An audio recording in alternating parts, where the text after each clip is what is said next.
आदित्यनाथ जी की। तो योगी सुधांशु जी का तालियों के साथ स्वागत हो रहा है। सुधांशु जी इसीलिए तो नहीं लेट एंट्री करते हैं आप, जब बच्चे आपके लिए अलग से ताली बजाते हैं इसीलिए तो नहीं लेट एंट्री करते हैं। तो चलिए आप ही से शुरू करते हैं। ये जो फोटो डाली है उन्होंने, अब बुलडोजर पर भरोसा नहीं रहा क्या सब कह रहे हैं, इसलिए ब्रह्मोस, वो कह रहे हैं कि अब बुलडोजर की जगह ब्रह्मोस भेजने वाले हैं क्या योगी? खत्म, बाय बाय, टाटा। आदित्यनाथ जी, अखिलेश जी ने पूछा है। जब बुलडोजर नहीं चलते थे और जहां बुलडोजर चले हैं वो जलवाए जलाल से इलीगल लैंड्स के ऊपर काबिज रहते थे, तब उत्तर प्रदेश की क्या ख्याति थी कि यहां कट्टे बनते थे। गजब बेइज्जती है। और जब से बुलडोजर चलने लगे हैं, हर काम नियम कानून से होने लगा है, अब intermediate range ballistic missile BrahMos बनने लगा है।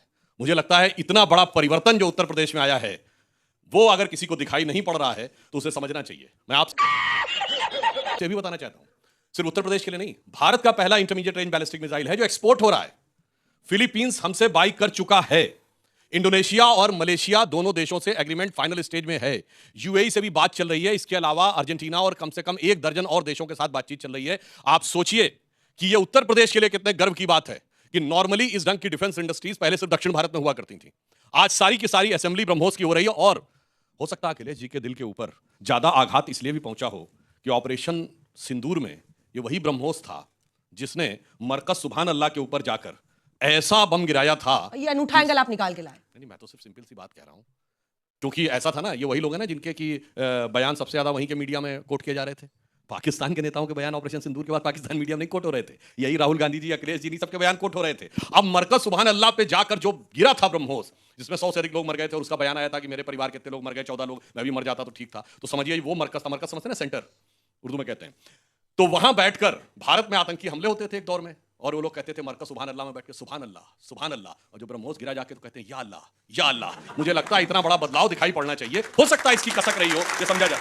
ठीक है, चलिए भाटी जी को दिखा देते हैं। भाटी जी बताएं, क्योंकि अब बड़ी पार्टी वहीं पर है, उसके बाद अभय जी बोलेंगे। भाटी जी समझ नहीं आया क्या कह रहे हैं अखिलेश जी। मतलब ब्रह्मोस से तो पाकिस्तान में अटैक हो रहा है, मतलब बुलडोजर की जगह ब्रह्मोस भेजेंगे का क्या मतलब, क्या पूछ रहे हैं वो? अवैध निर्माण तोड़ने के लिए ब्रह्मोस थोड़ी चाहिए। जो आपके बराबर में खड़े अभी बोल रहे थे उनका समझ में आ गया?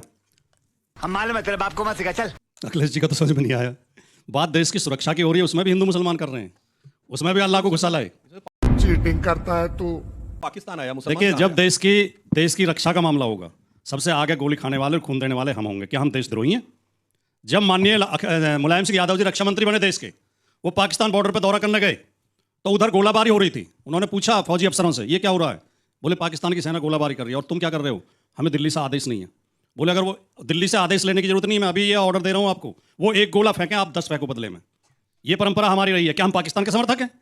वो सही पैटर्न आपने कहा, बड़ी अनूठी तर्क लेकर आ रहे हो। ये तर्क सही लेकर आ रहे थे क्योंकि इसमें हिंदू मुसलमान हो रहा था। अब आते हैं मुद्दे पे। जो योगी जी ने ब्रह्मोस का जो वो डाला है, पोस्ट डाली है, उसके भीतर जो अखिलेश जी जो बोले हैं उसमें जो व्यंजना छिपी हुई है, आप अंजना जी उसे समझने के प्रयास करें। हम मालूम है तेरे बाप को मत सिखा, चल। योगी जी बहुत जल्दी में है राष्ट्रीय नेता बनने की। योगी जी के अस्पतालों में तो स्टेशन नहीं है, मरीजों को साइकिल पर ढोया जा रहा है, दवाई नहीं मिल रही है, कानून व्यवस्था की स्थिति खराब है, स्कूल पाठशाला बंद कर रहे हैं, मधुशाला खोल रहे हैं। यूपी तो उनसे संभल नहीं रही, वो प्रधानमंत्री बनने की दौड़ में है, जल्दी जल्दी राष्ट्रीय नेता बनना चाहते हैं। अभी बोल रहे थे कट्टे बनते थे, जब जो समाजवादी पार्टी की सरकार थी कट्टे बनते थे। अभी 1 महीने पहले यूपी के डीजीपी ने प्रेस कॉन्फ्रेंस की और उसमें यह बताया कि यूपी में 3 मुठभेड़ रोजाना हो रही है योगी जी के शासन में। मुठभेड़ का मतलब क्या है? जब अपराधी पुलिस के ऊपर गोली चलाता है तो ये जो गोली चलाई जा रही है मुंह से धाएं धाएं करी जा रही है, कट्टों से चलाई जा रही है। तो ये कट्टे कहां बन रहे हैं? क्या बीजेपी सप्लाई कर रही है उन्हें? यूपी में नहीं बन रहे, कहीं बाहर से आ रहे हैं। कहना बहुत आसान है, ठीक है। परिस्थिति बहुत ज्यादा खराब है। एक बात और बोल दूं खाली, अंजना जी, एक बात और बोल दूं। जी। हमारे अगर झूठ बोलने पर कोई नोबेल प्राइज मिला करता तो हर साल योगी जी को मिलता, अंधाधुंध। उनसे ज्यादा कोई लंबी नहीं फेंक सकता। कह रहे हैं यूपी में कोई दंगा नहीं हो रहा, तो कासगंज में क्या था जिसमें उस अग्रवाल लड़के की मृत्यु हो गई? तो बुलंदशहर में क्या था जिसमें इंस्पेक्टर सुबोध कुमार की गोली मार कर हत्या कर दी गई? तो फिर संभल में क्या था जहां पथराव हो रहा था और लोग जेल भेजे गए हैं? फिर आगरा में क्या था कि एक निर्वाचित सांसद के घर पे पथराव हो रहा था? झूठ बोलते हैं, दंगे नहीं हो रहे। दंगे पहले सरकार रोकती थी, आज सरकार कराती है। सरकार खुद दंगे कराती है। चलिए ठीक है, दोनों का जवाब दीजिए। वो सीधा आरोप लगा रहे हैं कि दंगे आज सरकार कराती है। झूठ का। पहली बात तो मैंने तो हिंदू मुसलमान कुछ नहीं बोला, मैंने तो मरकज सुभान अल्लाह का नाम लिया, वो भी पाकिस्तान में जैश ए मोहम्मद के सेंटर को, मगर उसमें मुसलमान नजर आ गया। इस गहराई को आप समझिए, यही समस्या है। दूसरी बात कहना चाहता हूं भाई साहब, वैसे तो भाटी जी समाजवादी पार्टी के बहुत प्रबुद्ध और ढंग से डिबेट करने वाले लोगों में से हैं, परंतु भाई साहब ये बताइए, रक्षा मंत्री सीमा पे गया था, ठीक है, और उसके सामने फायरिंग हो रही थी, हैं, और उसके बाद ऑर्डर भी वहीं पे दे दिया। मतलब फैक्स भी नहीं, ऑर्डर तो ऊपर से जाता है ना। और आप ये समझिए कि ये सही है या फेंकी हुई है। और अगर ये सही है इतनी हैसियत कि हमारा रक्षा मंत्री खड़ा हो वहां पे और वहां पाकिस्तान जो है वो गोलीबारी करने की हिम्मत करे। अरे हमारे यहाँ तो हो सकता है, इनके यहाँ, इनके जमाने में गृह मंत्री भी ऐसे थे।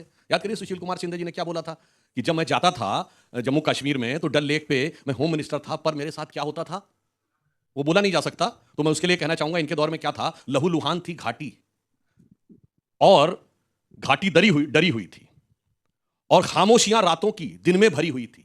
दहशत का था वो आलम कि डल लेक घूमने में गृहमंत्री के पग के नीचे धरती फटी हुई थी।